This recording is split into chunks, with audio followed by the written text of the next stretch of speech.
Hello students, today in this new video of English language, we will start a new chapter today from English language, and the name of the chapter is Verb chapter 6. So today I will start the chapter of verb. A verb talks about an action, denotes a state of being or shows possession or belonging. So what is verb, student? You know that a verb always talks about an action.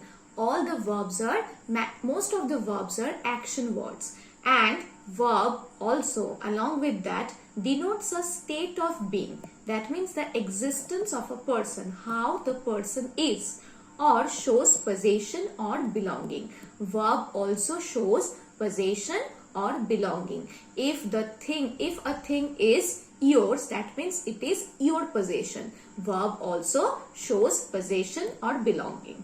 Read these sentences. Now I will read some example and I will explain the example to you for your better understanding. We eat our food slowly. We eat our food slowly and chew it well. Here eat. Eating is an action. Chew it well. Chewing is also an action. So these two words, eat and chew, are verbs, and these two words are what kind of verb? This is action verb. Now next one, I am unwell. Here the word am, it is also a verb and it denotes a state of being. How are you? I am unwell. Here the speaker is saying that the speaker is not well. I am unwell. That means the speaker is saying that the speaker is not well. He or she is unwell. So am refers a state of being. Now coming to the third example. Anushka has a new watch. Anushka has a new watch. Here the word has denotes belonging. So what Anushka has, students? Anushka has a new watch. So the new watch is the possession of Anushka. It is her belonging. It is her belonging. The new watch belongs to Anushka. So the word has or the verb has, here the verb has denoting the belonging of Anushka. What Anushka has? Anushka has a new watch. Okay, so what did I explain to you just now? A verb talks about an action, denotes a state of being, or shows possession or belonging, students. Now verb tenses. All of you know that verb has three tenses: present tense, past tense and future tense. Now we will read that. Verbs have different forms to show whether an action happens in the present moment, has already happened or will happen in the time from now. Verbs help us tell the tense of an action. Tenses can be categorized as follows. So we can categorize the tense in three categories. That is number 1 present tense, number 2 past tense and number 3 future tense. Present tense, an action which happens in the present moment. What is present tense, students? An action that is happening in the present time. That refers to the present tense. Examples, which verbs we will come to the category of present tense? Example, is, am, are, has, have, do, does, is walking, am doing, has done, like that. All these verbs will come to the category of present tense. Now past tense, an action which has already happened. An action which has already happened in the past time. It is already done. That is called past tense. Examples, was, were, had, did, was writing, were playing, had done. All these verbs will come to the category of past tense. Now future tense, an action that is yet to take place. That means the action is not done yet. It is yet to take place. That means sometime in future it will happen. So it is called the future tense. Example, will do, shall go, will be making, shall be eating, will have done. These verbs will come to the category of future tense. Okay, students. Now we will turn the page and we will go to the next topic. The next topic is object of a verb, students. Object of a verb.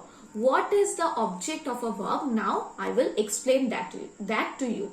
So a sentence structurally has three parts. A sentence structurally has three parts, students. First is subject, second is verb. After that there is object. Subject, verb, object. Okay. So here we will know about object of a verb. In a sentence, the object of a verb is the noun or pronoun towards which the action of a verb is directed. So what is written here? In a sentence, the object of a verb is the noun or pronoun towards which the action of a verb is directed. The action of a verb is directed to the object of the verb. It always places after the verb. It always placed in the sentence after the verb. First there is subject, then verb, then object is placed. It tells us who or what receives the action. It tells us that who or what receives the action. In the sentence, first comes the subject, then there is verb, then there is object. If we ask the question to the verb that what, then we will get the answer. What, or sometimes for whom, to whom, from whom. If we ask the question to the verb, then we get the answer of the object. And object is the receiver of the action. Object is the receiver of the action done by the verb. Okay. Read these sentences. Now I will explain the examples to you. You will understand it.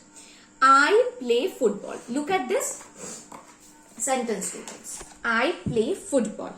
I play football. Here look, I is the subject, play is the verb here, and football is the object in this sentence. I is the subject, play is the verb, football is the object in this sentence. So as I have told you, explained it to you just now, that if we ask the question to the verb of the sentence that I play what? I play what? If we ask the question to the verb of this sentence that I play what? Then we will get the answer football. So football will be the object of this sentence. So if I ask the question I play what? We will get the answer football. So football will be the object of this sentence. Here football is the object towards which the action of the verb play is directed. Now I am explaining the second sentence. The children liked the film. The children liked the film. Here the children is the subject, liked is the verb, and the film is the object. Again, if we ask the question to the verb that the children liked what? The children liked what? Then we will get the answer, the film. So the film is the object of this sentence.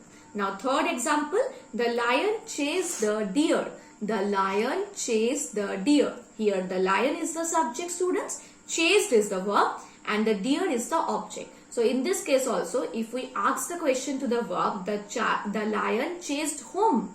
The lion chased whom? We will get the answer, the deer. So the deer will be the object. Here also the deer is the object of the verb chased. So what is the object of the verb chased? Here also in this sentence, the deer is the object of the verb chased. Okay, student. So up to this for today. Next day I will continue with the chapter, and today on the basis of this portion I will provide you some worksheets. You will solve it and you will upload it in Google Classroom. Thank you, students.